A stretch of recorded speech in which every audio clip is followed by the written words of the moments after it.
오늘날 일반인들뿐만 아니라 교인들도 헌금 설교는 은혜가 되지 않는 설교, 바람직하지 못한 설교라고 생각해요. 그래서 가능하면 그런 설교는 안 하는 게 좋다, 안 듣는 게 좋다, 우리가 이렇게 생각을 합니다. 그러다 보니까 어떤 문제가 생기냐, 헌금에 대한 오해가 너무 많이 쌓이는 거예요. 또 설교자들은 헌금 설교를 끓이게 되고, 그건 저도 마찬가지입니다. 적지 않은 부담감 가지고 제가 오늘 헌금 설교를 합니다. 위대한 하나님의 사람 존 웨슬레가 돈 지갑의 회개 없는 회개는 진정한 회개가 아니다 그랬어요. 종교개혁의 불꽃을 튀긴 마틴 루터는 진정한 신자가 되기 위해서는 세 가지 회심이 필요한데 머리, 가슴, 돈 지갑의 회심이다 그랬습니다. 이는 성경적 물질관을 정립하지 못하거나 바른 헌금 생활이 되지 않으면 온전한 신앙생활을 할 수 없다는 의미가 들어있습니다. 다른 건 내가 정말 열심히 잘하는데 헌금 생활은 내가 제대로 못한다 그러면 바른 신앙생활이라고 보기가 어렵다는 거예요. 우리가 오늘 말씀을 통하여 성경적 물질관을 정립할 수 있기를 바랍니다. 하나님과 재물을 겸하여 섬길 수 없다고 하신 예수님 말씀의 의미를 깨닫는 시간 되기를 소망합니다. 오늘 본문에 보면 예수님이 성전으로 나오는 사람들이 헌금하는 것을 보시고 그들의 헌금을 평가하셨다 그래요. 우리로 하면 우리가 예배를 드리면서 하는 헌금을 보시고 그 헌금을 평가했다 하는 말이 됩니다. 두 가지인데 이걸 좀 더 깊이 살펴봅니다. 먼저 예수님은 우리가 헌금하는 것을 보십니다. 1절 2절에 보면 부자가 헌금하는 것도 보시고 가난한 과부가 헌금하는 것도 보세요. 예수께서 눈을 들어 부자들이 헌금함에 헌금 넣는 것을 보시고 또 어떤 가난한 과부가 2렙돈 넣는 것을 보시고 그랬습니다. 2절에 보면 과부가 헌금한 액수까지 보셨습니다. 동일한 말씀을 싣고 있는 마가복음 12장 41절은 이걸 이렇게 이야기해요. 예수께서 헌금함을 대하여 앉으사 무리가 어떻게 헌금함에 돈 넣는가를 보실세 여러 부자는 많이 넣는데 한 가난한 과부는 와서 2렙돈 곧 한 고드란트를 넣는지라 그랬습니다. 우리 교회로 하면 이렇습니다. 우리 교회로 하면 예를 드는 거예요. 여러분들이 우리 교회는 들어올 때 헌금을 하지 않습니까? 할 때 여러분들이 헌금을 하는 것도 보고 얼마 하는 것도 보는 거예요. 만약에 제가 여러분 그렇게 하면 어떻겠어요? 기분 상당히 나쁘겠죠? 근데 주님이 보셨다는 말이에요. 이 말은 우리가 하나님 앞에 나올 때 헌금을 하는 건 기본이라는 겁니다. 아마 여기 이 헌금은 주일 헌금에 해당이 되겠죠. 우리가 예배 시간에 헌금 바구니를 돌리지 않는 것은 헌금을 자율적으로 하고 싶은 사람하고 하기 싫은 사람 하지 말라 그 뜻이 아니고 헌금을 해야 되는데 강제적으로 하지 말고 스스로 하나님 앞에서 믿음을 가지고 하나님과의 관계에서 하라 그 뜻입니다. 신앙생활은 말이 아니라 삶입니다. 이건 헌금에도 그대로 적용되는 거예요. 산업화 이전에는 농작물을 드렸습니다. 그때는 농작물이 헌금이었죠. 지금 그것이 남아있는 것이 추수감사절에 우리가 과일도 드리고 하는 그 형태가 남아있습니다. 산업화와 도시화가 진행된 요즘은 삶이 돈으로 환산이 되죠. 한 달 삶의 결과로 받는 월급이 대표적입니다. 그러니 삶의 또 다른 이름인 헌금을 하나님 앞에 드리는 것이 삶의 예배가 공적 예배가 되는 삶이 있는 신앙인 거예요. 저는 8살 때 예수님을 믿고 지금까지 제 수입의 10분의 1을 제 것이라고 여긴 적이 한 번도 없습니다. 부교육자하면서 재정적으로 힘들고 어려울 때도 있었고 우리가 빚을 내서 생활을 한 적도 있습니다만은 그때 이 11조를 우리가 쓰면 좀 더 유익이 되니까 이걸 좀 쓰자 그렇게 생각해 본 적은 한 번도 없습니다. 왜냐하면 그건 제 것이 아니라 하나님의 것이기 때문에 그렇습니다. 사실 초신자들에게 가장 어려운 것이 뭐냐 하면 헌금입니다. 수입의 10분의 1을 드리는 11조는 엄청난 결단이 필요하죠. 초신자들에게 제가 드리는 말씀입니다. 헌금에 대해서 너무 큰 부담을 가질 필요는 없어요. 내가 지금 믿음이 잘 안 되는데 11조하고 속상해하고 아파하기보다는 믿음이 생길 때까지 천천히 그렇게 믿음을 성장시키는 것이 훨씬 더 좋습니다. 하나님 앞에 나오면서 주일 헌금 있잖아요. 그 주일 헌금을 하나님 앞에 드리면서 내 믿음을 조금씩 성장시켜 가면 된다, 이 말입니다. 신앙생활을 오래 하신 분들 중에도 헌금을 어려워하는 분들이 있습니다. 많은 이유가 있겠지만 습관이 되지 않아서 그렇습니다. 저는 우리 집에 두 아이에게 용돈을 줍니다. 그 용돈을 주는 이유 중 하나가 스스로 헌금하는 습관을 키워주려고 그렇게 합니다. 우리 집 아이들은 용돈을 받으면 11조 주일헌금, 성경헌금을 딱 뗍니다. 그리고 그걸 하고 써요. 그러면 용돈이 부족할 때가 있잖아요. 그러면요, 채워줍니다. 부모가, 아빠가 됐으니까. 그러나 본인이 하나님 앞에 드리는 헌금은 본인 것으로 하는 거예요. 제가 이런 기본적인 개념이 선 것이 중고등부 사역을 오래 했는데, 어떤 아이들은 정말 아빠가 이렇게 안수 집사님이고 장로님인데도 헌금을 안 하는 경우가 있어요. 근데 왜 안 하냐? 그러니까 아침에 엄마가 안 챙겨줬어요. 엄마가 챙겨주면 하고 안 챙겨주면 안 합니다. 근데 그건 헌금이라고 보기가 상당히 어려운 거예요. 여러분, 좋은 인격은 좋은 습관입니다. 그렇죠? 나쁜 인격은 나쁜 습관입니다. 저는 신앙도 결국은 습관이라고 생각을 합니다. 습관이 그냥 습관일 수 있지만 그런 습관이라도 있어야 그 안에 내용을 채워 넣을 수 있는 겁니다. 제가 4년 반 전에 저희 교회에 와서 상당수의 교인들이 예배의 한 순서인 주일 헌금을 하지 않는다는 사실에 적잖이 놀랐습니다. 저는 교회를 다니면서 주일 헌금 안 하는 경우를 본 적이 없어요. 근데 우리 교회는 제가 4년 반 전에 왔을 때 일시적일 수 있지만 참 많은 분들이 헌금을 안 했어요. 그런데 지금은요, 그때보다 정말 많은 분들이 주일 헌금을 하고 있습니다. 우리 교회 모든 성도들이 매주 예배를 드리면서 하는 주일 헌금과 삶의 열매인 11조, 하나님의 은혜를 기억하는 감사 헌금, 예수님의 명령에 적극적으로 순종하는 선교 헌금으로 자신의 믿음을 하나님께 보여드리시기를 바랍니다. 아멘이 참 그러면 안 돼요. 그렇게 보여드리시기를 바랍니다. 다음으로 예수님이 우리가 하는 헌금을 보시고 그것을 평가를 하십니다. 본문 3절 4절을 보면 예수님이 부자의 헌금과 가난한 과부의 헌금을 평가하는데 과부가 더 많이 했다, 그래요? 3절입니다. 내가 참으로 너희에게 말하노니 이 가난한 과부가 다른 모든 사람보다 많이 넣었도다, 그래. 여러분, 부자가 액수로는 더 많이 했습니다, 헌금을. 과부는 적게 했어요. 근데 주님이 뭐라고 하느냐? 많이 한 부자가 많이 한 게 아니라 적게 한 과부가 많이 했다, 그렇게 이야기를 하세요. 왜 이렇게 되느냐? 예수님이 보는 관점이 다르기 때문에 그렇습니다. 사람은 돈의 액수를 봅니다만 우리 주님은 그 마음, 좀 더 구체적으로 얘기하면 신앙 고백으로서의 헌금을 보시는 거예요. 4절입니다.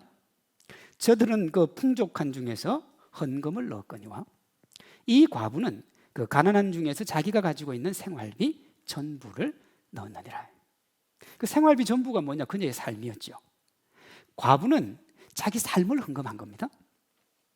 그녀가 자기 삶을 하나님께 드렸어요.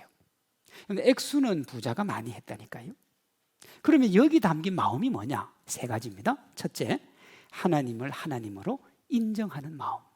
둘째, 자신에게 있는 모든 소유가 하나님의 것이라는 마음. 셋째, 자신의 삶 전부가 하나님의 은혜라는 마음. 이 마음을 담아서 하나님 앞에 헌금을 한 거예요. 예수님이 우리 헌금하는 것을 보시는데요, 그때 예수님이 보시는 것은 진실한 마음이고 신실한 신앙 고백입니다. 이렇게 헌금을 보지 않고 그저 돈으로 헌금을 보면 어떻게 되느냐? 우리가 극장이나 박물관 들어갈 때요, 돈 내고 들어가잖아요. 그런데 공짜로 들어가면 횡재를 한 거죠. 오늘 돈을 내기 위해서 영화를 보러 왔는데 오늘은 공짜예요. 그러면 횡재를 한 겁니다. 그렇지 않습니까? 헌금을 그렇게 생각하면 어떻게 되느냐 그러면 내 주머니에 있는 돈을 빼앗기지 않는다고 생각하는 겁니다. 좋은 거죠. 그렇게 되면 이렇게 돼요. 자, 이런 글을 읽었습니다. 직장에 처음 들어가서 박봉을 받을 때는 생활이 힘든 여건이었지만 헌금하는 것이 부담스럽지 않았는데 사업을 하고 그때와 비교할 수 없는 수입이 들어올 때는 비율은 그때와 같이 똑같이 헌금을 해도 생활에 여유가 있고 평안이 넘쳤지만 헌금하는 것은 정말 부담스러웠습니다. 그랬어요. 무슨 말인 줄 알죠? 100만 원을 벌었을 때 10만 원을 헌금하면 90만 원이 남죠. 1000만 원을 벌었을 때 100만 원을 헌금하면 900만 원이 남아요. 그 90만 원과 900만 원은 엄청난 차이인데 그 100만 원은 좀 부담스럽더라 이 얘기예요. 여러분, 가지면 가질수록 더 많이 가지고 싶은 것이 인간의 기본적인 욕망이고 그 중심에 돈이 있습니다. 돈을 철학적, 심리적, 사회적으로 연구한 짐 메리라고 하는 사람이 이렇게 얘기했어요. 돈은 우리를 탐욕의 노예로 만들어 살게 하고 어느 정도 부를 가지고 있어도 항상 부족하다고 느끼는 결핍과 상실의 두려움에 시달리게 한다 그랬습니다. 없으면 불안한 거예요. 많으면 만족하냐? 아니요. 많아도 불안한 거예요. 더 많이 가져야 되니까. 헌금을 돈으로 볼 때 나타나는 현상이 뭐냐? 11조를 비롯한 헌금 생활을 적당히 합니다. 그리고 자신의 적당한 헌금 생활에 대해서 변명을 해요. 가장 흔한 변명이 뭐냐? 신약에 11조 하라는 말이 있냐? 들어보셨죠? 그런 말 참 많이 합니다. 구약에는 11조 하라는 말이 많이 있거든요. 가장 대표적인 게 말라기 3장 8절입니다. 너희는 나의 것을 도둑질하고도 말하기를 우리가 어떻게 주의 것을 도둑질하였나이까 하는도다. 이는 곧 11조와 봉헌물이라. 주님은 11조 안 하는 걸 뭐로 보냐면 도둑으로 본 거예요. 그런데 여기에다 적용을 하면 조금 문제가 되니까 이제 신약을 가지고 옵니다. 구약은 그림자니까 신약이 실체니까 신약을 따라가야 되는데 신약이 11조 하는 얘기가 있냐 이거예요. 없어요, 여러분. 없어요. 그런데 문제는 신약은 그보다 더한 말씀이 있다는 게 문제예요. 로마서 12장 1절입니다. 너희 몸을 하나님이 기뻐하시는 거룩한 산 제물로 드리라. 이는 너희가 드릴 영적 예배니라 그랬어요. 이것은 10의 1조가 아니라 10의 10조입니다. 그러니까 몸을 하나님 앞에 드리라 그랬잖아요. 그럼 몸이 하나님 거예요. 내 몸이 일한 열매는 다 누구 거예요? 하나님 거예요. 그러니 이건 10의 10조가 아니라 10의 1조가 아니라 10의 10조가 되는 겁니다. 신약이 없다고 얘기하는 분들은 왜 그렇게 얘기합니까? 하기 싫은 거예요. 증명을 할까요? 그럼 이분이 신약에 없는 걸 안 하면 신약에 있는 건 다 지킵니까? 아니잖아요. 자기 것을 빼앗기는 게 아까운데 그렇게 말하려니까 너무 속보이니까 말이 되어 보이는 것 같지만 실제는 말도 안 되는 얘기를 하는 거예요. 여러분, 헌금은 마음의 문제입니다. 하나님께 마음을 드리면 가난한 과부처럼 경제적 형편과 무관하게 헌금을 해요. 하나님께 마음이 없으면 경제적 상황과 무관하게 헌금을 하지 않습니다. 오늘 본문 3절 4절입니다. 내가 참으로 너희에게 말하노니 이 가난한 과부가 다른 모든 사람보다 많이 넣었도다. 저들은 그 풍족한 중에서 헌금을 넣었거니와 이 과부는 그 가난한 중에서 자기가 가지고 있는 생활비 전부를 넣었느니라. 여러분, 성경의 말입니다. 도와줘야 될 사람 대명사가 누구냐면 고아와 과부입니다. 그러니까 이 여인은 사실은 헌금을 하는 게 아니라 헌금한 걸 받아야 되는 여인이에요.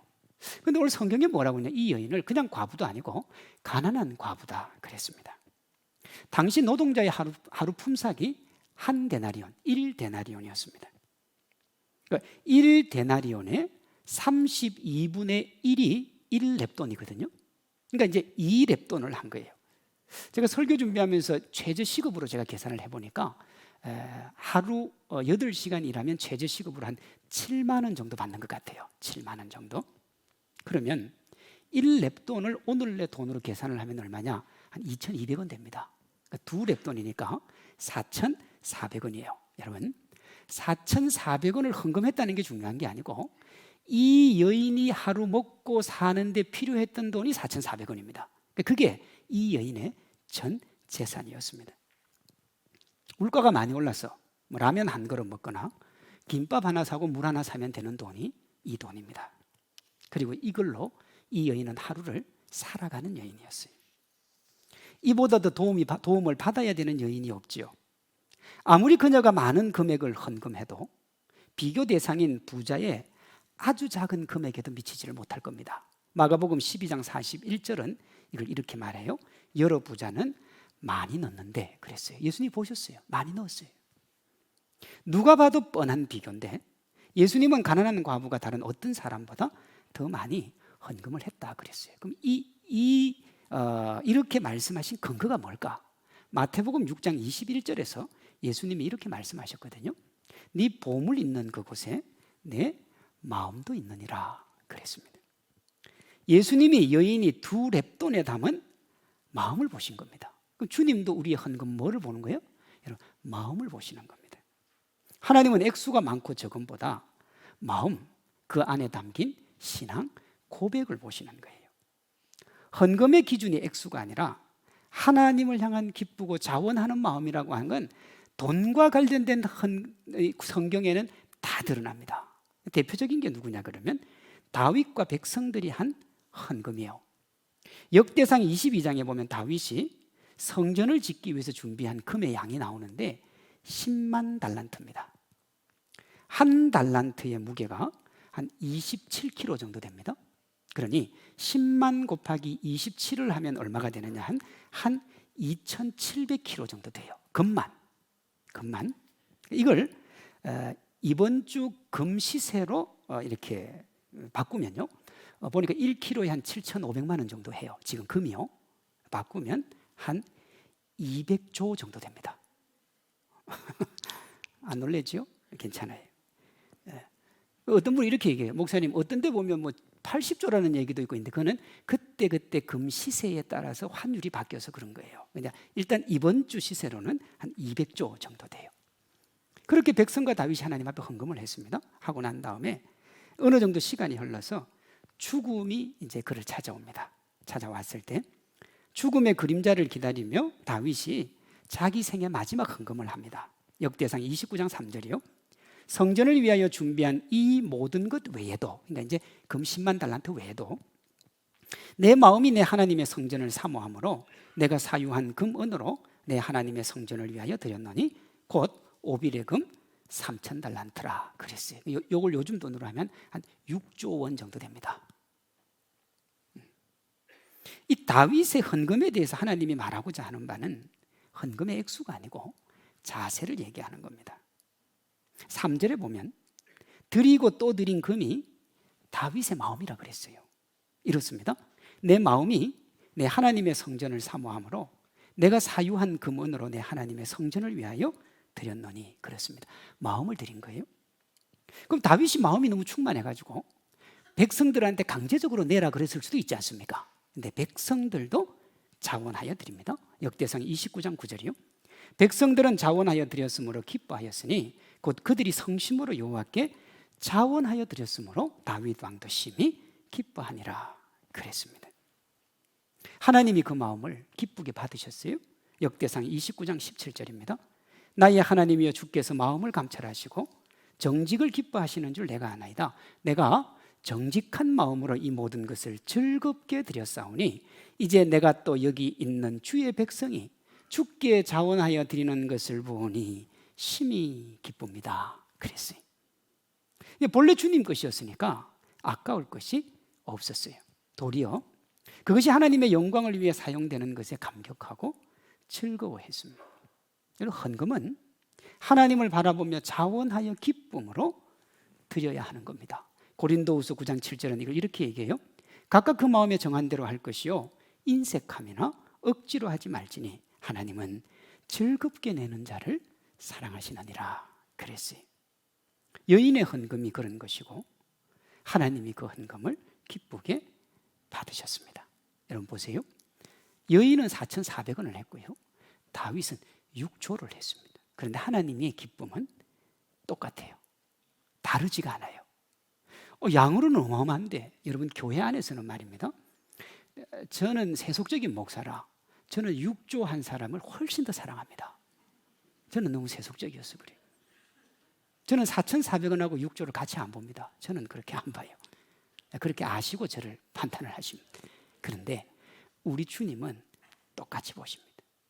그 마음이 진실하면 그것으로 우리 주님은 족하신 거예요. 그 차이가 뭔 줄 압니까? 우리 주님은 하지 못할 것이 없는 전능하신 분이고 저는 그냥 부족함 투성이기 때문에 그런 거예요. 다윗이 말입니다. 자기가 왕궁을 짓고 난 다음에 하나님의 성전을 짓고 싶었습니다. 그래서 하나님한테 내가 하나님을 위해서 성전을 하나 지어드리면 어떨까요? 그래요. 하나님이 너는 피를 많이 흘렸으니까 내가 너 다음 때에 받겠다 그래요. 저는 예전에 진짜 다윗이 피를 많이 흘려서 그런 줄 알았어요. 사실은 여러분 솔로몬도 피 많이 흘렸거든요. 그러니까 제가 의미론적으로 볼 때 그게 아니고 다윗이 왕이 되었을 때 말입니다. 여전히 사울의 세력이 있었습니다. 원래 사울이 왕이었고 이 사위가 왕이 된 거니까. 그리고 12개 지파 중에 10지파가 여전히 사울을 사랑해요. 그 나중에요 여러분 이 솔로몬 이후에 왕국이 분열될 때도 10지파 12지파로 그대로 나누어져요. 그러니까 정말 다윗이 힘들었습니다. 그리고 왕국의 기초를 세워야 되니까 돈 들 데가 얼마나 많았겠어요. 하나님이 제가 볼 때는 배려를 하신 거예요. 너는 쓸 데도 많고 돈이 필요한 데도 많으니까 너는 그걸 하라는 거예요. 그렇게 네가 기초를 잘 쌓으면 내가 네 아들한테 지혜도 주고 명예도 주고 다 줘서 내가 네 아들과 함께 성전 짓고 싶다. 제가 볼 때는 그런 것이 아닌가 싶어요. 여러분 다윗이 금 10만 달란트 3천 달란트는 하나님이 하지 말라고 했는데도 다윗이 스스로 한 거예요. 그게요. 기쁘고 즐거운 마음으로. 왜요? 드리고 싶었어요. 그리고 하나님이 그걸 기쁘게 받으셨어요. 왜 그랬던가?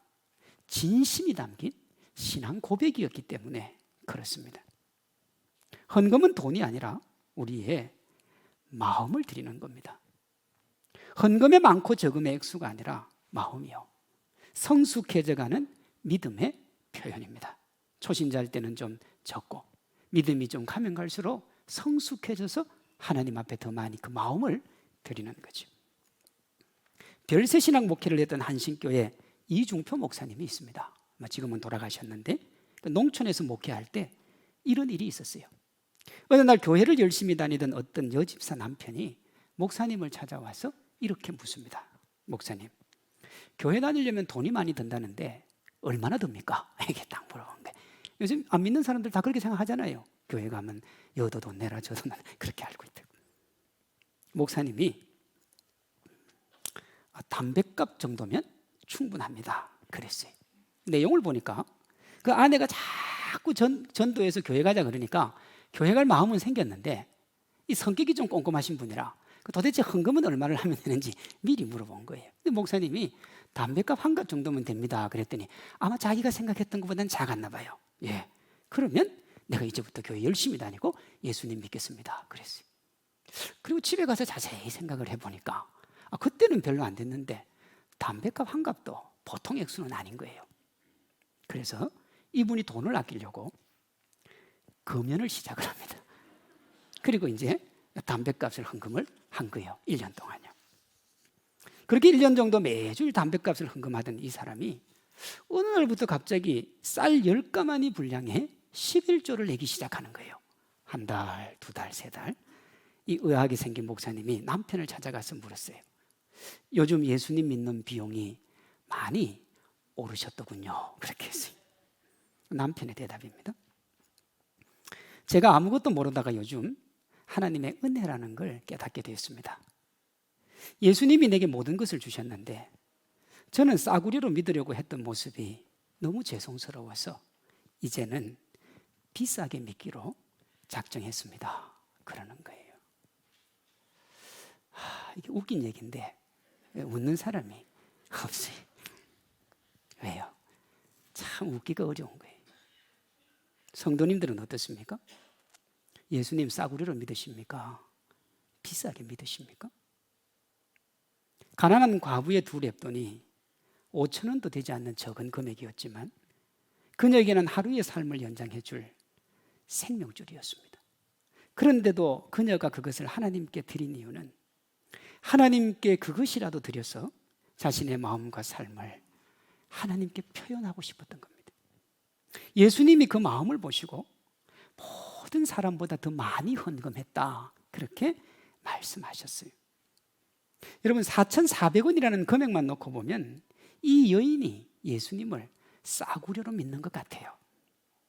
겉으로 드러난 모습만 보면 그렇죠. 그러나 그녀에게 그것은 자신의 생명이나 다름이 없었고 예수님도 그걸 그렇게 받으셨어요. 어떻게 보면요, 그녀보다 더 많은 금액을 헌금했던 부자를 비롯한 다른 사람들이 예수님을 싸구려로 믿고 있었는지도 모릅니다. 믿음을 담은 마음이 결여되어 있다면 그런 거예요.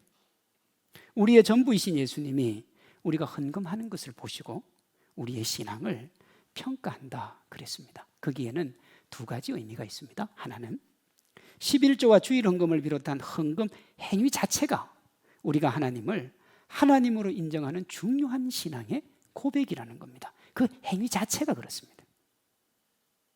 다른 하나는 하나님이 우리의 삶을 지키고 인도하심을 믿는 행위입니다.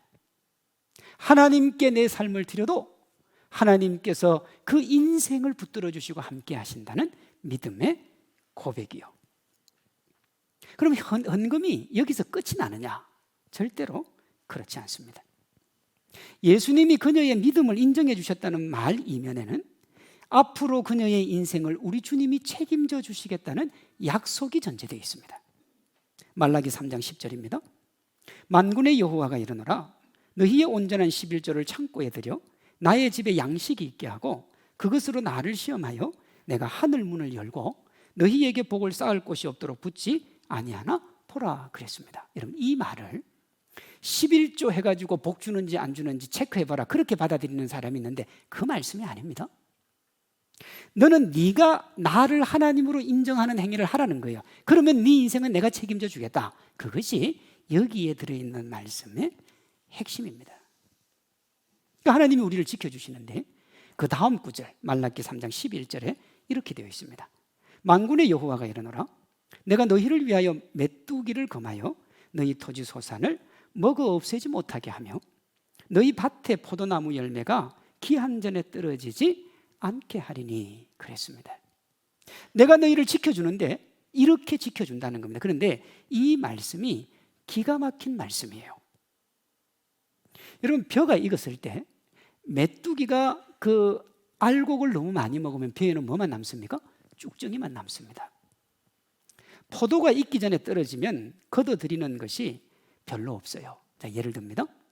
그렇게 메뚜기가 먹고 익기 전에 떨어져서 걷어들인 수익이 한 2천만 원 정도 된다면 메뚜기가 먹지 않고 포도가 다 익어서 걷어들이면 4천만 원은 될 수 있는 거예요.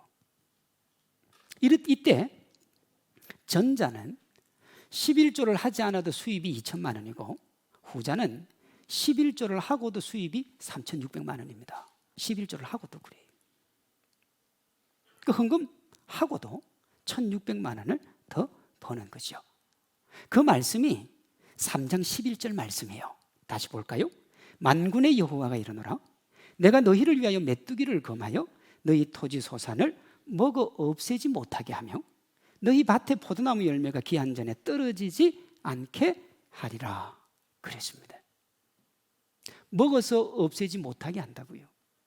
제가 지난주에 배추 큼지나게 큰 거 하나를 선물로 받았습니다. 그래서 집에 가서 잘라가지고 제가 쌈을 맛있게 싸먹었어요. 근데 그 정말 커요. 그게 2,500원 한대요. 여러분, 지난 여름에 야채값이 폭등을 할 때 말입니다. 그 정도 무게는 10,000원 넘습니다. 근데 2,500원이에요. 우리가 샤인머스킷이라고 하는 포도 들어보셨죠? 처음 나왔을 때는 진짜 그게 금포도라 그랬습니다. 지금도 그렇게 싸지는 않습니다만 지금은 가격이 많이 떨어져서 그때의 수익을 생각했던 사람은 시름시름 마음의 아픔이 있다. 그리 뭐예요, 주님이? 너희가 나를 믿고 나를 의지하면 때에 맞게 내가 너희에게 필요한 건 제공을 해주는데 다른 사람들이 볼 때 그게 축복인 줄 알게 해 주겠다는 겁니다. 이것을 믿지 않는 사람들은 행운이라고 하고 믿음의 사람들은 은혜라 그래요. 여러분, 더 많이 받기 위해 헌금을 하는 것이 아니라 신앙의 기본을 지키는 것이 헌금입니다. 그렇게 하면 하나님께서 인도하고 보호해 주시는 믿음의 고백을 주님 앞에 드리는 것, 그것이 헌금이에요. 그래서 헌금은 뭐냐? 기본의 문제입니다. 이 기본이 되면 하나님이 그의 자녀가 어떤 환경에 처해도 지키고 인도하고 보호해 주시는 거예요. 이어지는 말라기 3장 12절입니다. 너희 땅이 아름다워지므로 모든 이방인들이 너희를 복되다 하리라. 만군의 여호와의 말이니라. 이게 무슨 말이냐? 이스라엘은 포도밭이 많잖아요. 근데 포도밭이 많은데 땅이 뭐 다 고만고만한 땅이니까 포도 수확이 다 비슷한 거예요. 그런데요, 하나님께서 은혜를 줘서 먹지도 못하게 하고 떨어지지도 않게 하고 밭을 풍성하게 해서 수확을 거두고 보니까 다른 사람의 2배, 3배, 4배를 거두는 거예요. 그러면서 뭐라고 그러느냐? 야, 어떻게 저 사람은 저렇게 거둘 수 있었을까라고 칭송을 한다는 겁니다. 믿지 않는 사람들이 볼 때 그런 일들이 일어난다는 거예요. 하나님을 하나님으로 인정할 때 하나님께서 복 주시고 은혜 베푸시고 사랑으로 함께 하신다는 거죠. 하나님을 바라보고 신뢰하는 마음, 그 마음에 기초한 건강한 헌금 생활로 신앙의 성장과 성숙으로 나아가고 하나님의 차고 넘치는 은혜와 기쁨도 받아 누리는 우리 모두 되기를 주님의 이름으로 축원합니다.